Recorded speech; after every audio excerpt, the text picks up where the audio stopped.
Happy Sunday, everyone, and welcome to Our Issues Birmingham. This Sunday's guest is John Mcmillan, who is the director of the Alabama Medical Cannabis Commission. Words that I thought I would never say sitting here in this seat. John, welcome to our show. Thanks, Tommy. Good to be with you. I'm looking forward to this. So tell us how you became the director of the Alabama Medical Cannabis Commission, for starters. Okay. And that requires us to know where you came from and how you got where you are, I suppose. Okay. At the time this legislation passed, and I was surprised that it passed, frankly, and I did not keep up with it, but I was serving as state treasurer, and I had some friends in the legislature and otherwise approach me about considering applying for the director's position. So we did some research. I had 3 good staff members that if I did decide to apply, I wanted to be sure they were going to be willing to be a part of this effort. So ultimately, after we did some research, we decided that it was something that we were interested in, and I applied, and I feel fortunate that I was selected to take this job. Did you have to, I assume, was it during a cycle or something where you resigned as state treasurer to take this position? That's right. And that was another part of the decision. I had to resign as state treasurer to accept this position. And I was confident and hopeful that Governor Ivey would appoint a state treasurer, former state treasurer, and now current state treasurer, young Boozer, who is probably the best qualified treasurer we ever had in the state. So in terms of what my viewers need to know, most of which you've been asked, is when is this going to happen, and when does the door open to the store? So it's going to be a while. The legislation that set this commission up is very specific. It has a lot of timelines and dates and things that are going to be difficult to address. Let me tell our viewers that this is just not go create this commission and get the job done. We have to work with several other state agencies, ALEA, for example, on security and other safety issues. We have the medical examiners and the medical association involved with it, with certifying the doctors. We have databases to create with which a patient registry, doctor's registry, seed to sale tracking system for the plants from the time they are designated as a potential source of the medication. They'll be numbered and traced all the way through the whole process. So it's extremely complex, and that's one of the reasons it takes a while to do it. And also just the state, and I refer to it as clumsiness, because you can't go out and just like a business and create it and get moving in the timely fashion you would like to. You've got to go by the different publications and transparency of rules and regulations and all of those kind of things. So that's a major part of it. And to get back to your initial question, we're probably talking about sometime in, we hope very early in 2023 that our products will be available. Now, you're under the purview of the Department of Agriculture, correct? Before, yes, part of the cultivation part of it is. That's another part of the promulgating these rules and regulations. That all goes with the licensing part of it. And we have the number of different licenses with cultivators. That is a role that the Department of Agriculture and Industries cooperates with us on. We have the Attorney General's office. We have the Revenue Department. All of these folks are going to be working together to pull this off. So you use the expression seed to sell. So Right. For those of you that don't understand what that means, is the marijuana that is grown from the seed must come from within the state of Alabama to ultimately the retail dispensary where it is then distributed to the patient, shall we say? That's correct. And there's a tracking system. The tracking system will follow that plant and the materials that come from it all the way through the process. When it's chosen as being a plant that product cannabis will be coming from to be processed, it's given a number and a designation, and that follows it all the way through the whole process. So my phone rang off the hook. Obviously, I'm a criminal defense lawyer, and this is rubbing up against what some people would say is crossing over a line of legality of some sorts, but we're in the minority now in the state of Alabama until this legislation passed. I assume there's a limited number of licensees that will be out there? They are in the various categories, and the one that's going to be the biggest one is going to be the integrator's license, and that's the folks that generally grow the plants, cultivate the plants through the growing process the materials, the cannabis, and then have their own dispensaries normally to dispense or sell the retail products. Yes. Okay. Well, we're going to talk specifically about numbers. Like, I'd like to know how many specifically, but we're going to take a short break. Do not leave that chair. We'll be right back. This is Our Issues Birmingham. Do not go away.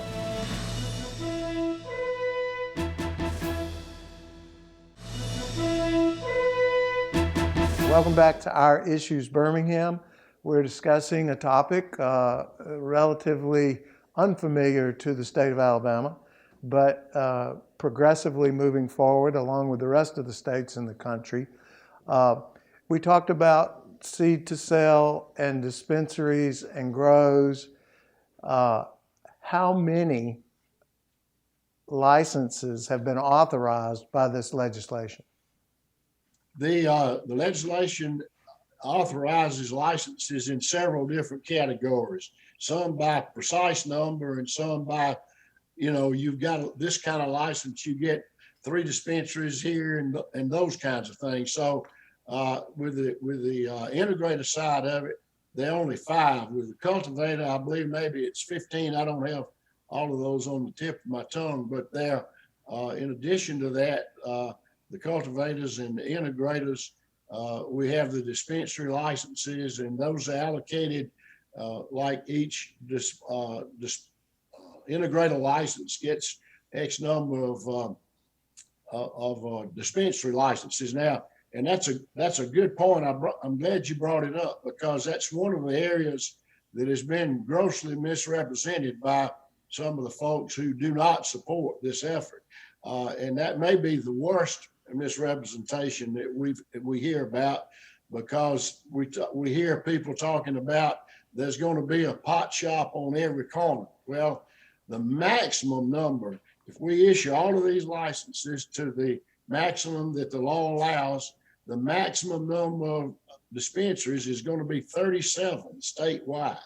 So we're not going to have a pot shop or a dispensary on every corner by a long shot. And in addition to that, the cities or counties where they might be located also have to approve the location. So this is going to be a very safe, a very secure, an extremely high quality product that Alabamians are going to have an opportunity to take advantage of in areas like chronic pain, Parkinson's, cancer, seizures in young people.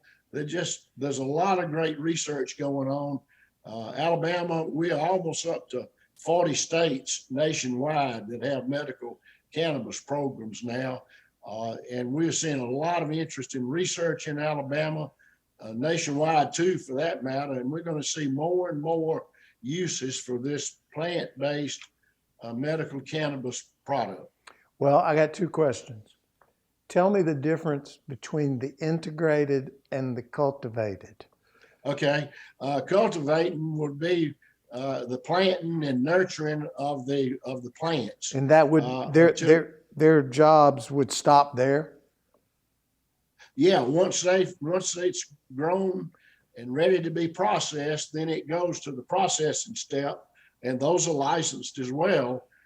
So that's it. So different states have different ways. Some states, Florida, for example, only has an integrator license, but our legislature tried to broaden it as much as possible, so more agriculture-related folks and folks that are at nurseries and different people that really know what they're doing with cultivating and growing plants will have an opportunity to participate in this, and because there's a positive economic factor there as well. Well, I want to talk about that in the next segment. Now, on the integration side, that person doesn't utilize the cultivator. They are themselves the cultivator, the processor, the dispenser. The integrator license covers the whole process from seed to cultivating, growing, processing, moving it. There's also a transporter license, for example, and normally with the integrator license, they do the whole program from start to finish. I trust that some of the entities that are up and running in other states would be a smoother transition to come from another state where they have a proven track record and come into Alabama and hopefully acquire that which they already know what they're doing. Would be an easy thing for. Yes, I think you're correct. The people that we've met with and talked to, even and I know our legislation requires another specific thing, and that's 51% of the business has to be owned by a citizen of Alabama, a resident of Alabama.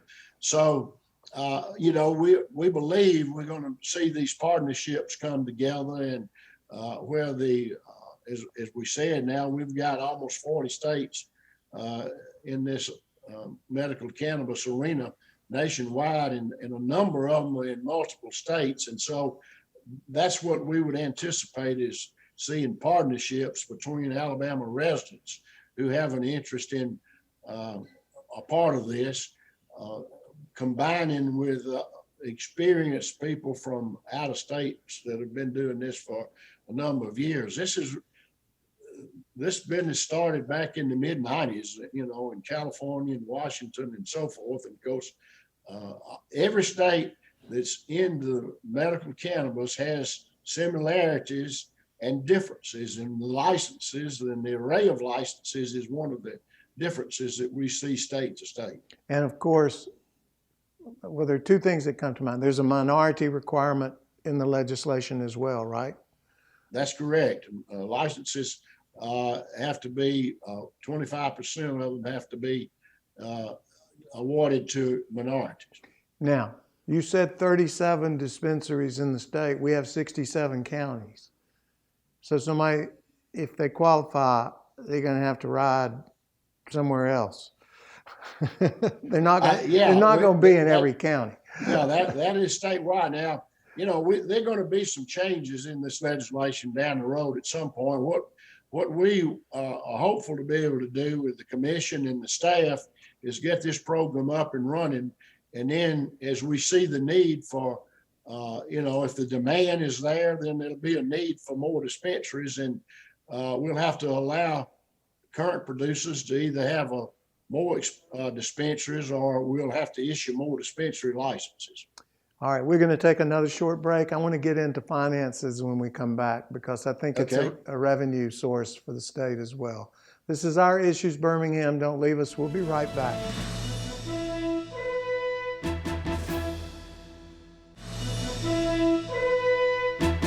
Welcome back to Our Issues Birmingham.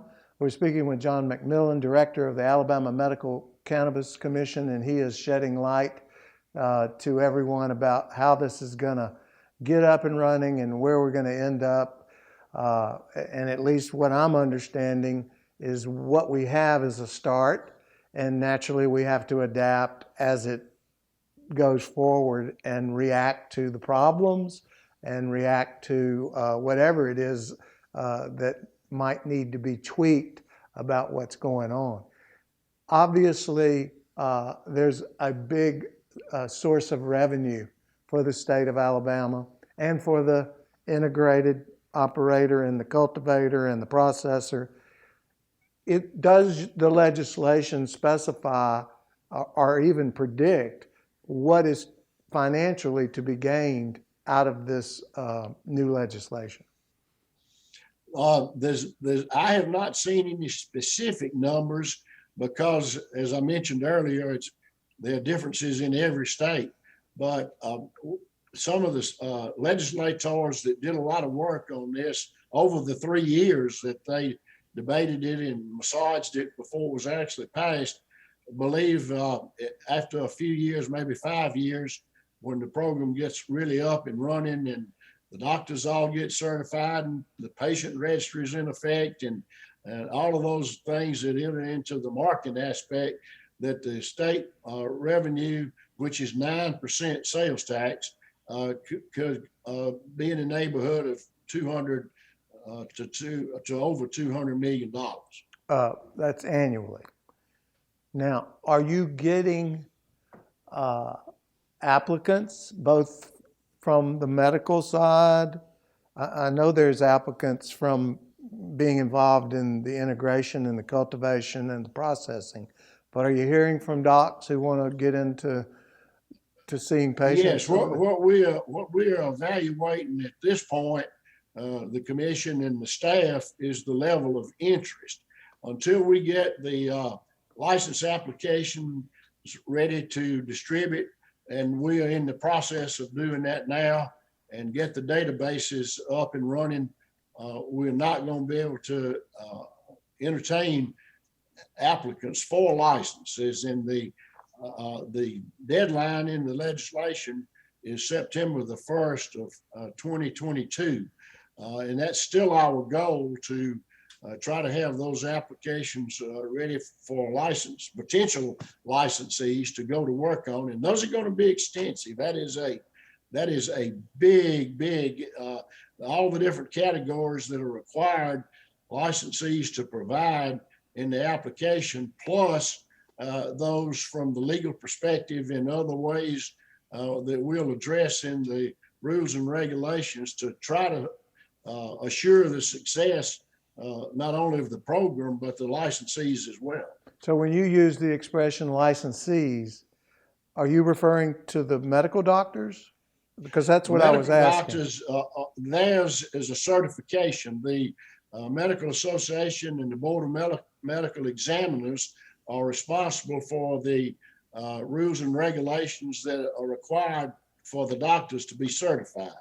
And they are pretty well along with that. I think we're going to talk about our website in a little bit, but those rules and regulations, the legislation itself, the minutes of the commission meetings, all of those things are on our website that we'll be talking about. Well, let's talk about the website now that you brought it Okay. up. So what is the website? It's amcc.alabama.gov. amcc. And Alabama is spelled out, not just AL, amcc.alabama.gov. And when someone goes there, what do they find? They'll find, and that's one of the things, the first thing, when we get phone calls here at the office of people that have an interest in a license or interested in evaluating their level of interest to possibly apply for a license, we say, have you read the legislation? It's extensive. As we talked earlier, it's extremely specific. It's over 100 pages and covers everything we've talked about at this point, plus other things. So, and it is on our website. So that's what I would tell everybody with any interest at all in the medical cannabis, is start out by reading the legislation. So obviously, John, this is not a one-man job. So no, sir. You got help? We do. There are 4 of us in the office on the staff, and there are 14 members of the commission. 12 of them are appointed by the various appointing authorities: governor, lieutenant governor, speaker, President Pro Tem and all of those things. And they did a really good job of choosing people from all around the state with various areas of diversity and all of those kind of things, including expertise. I mentioned earlier about the really good research going on in Alabama. And Dr. Staflosky at UAB is one of the leading, in fact, he's a renowned researcher, particularly with young people in seizures. So he's on the commission, for example. So, and we've got a number of other highly qualified scientists and professionals that are just about every area that would possibly be needed for the work of the commission is represented. I remember Pharmacy and all of those things. I remembered what I was going to ask. We probably don't have time to go into it. We may circle back with you in 6 months and see where we are.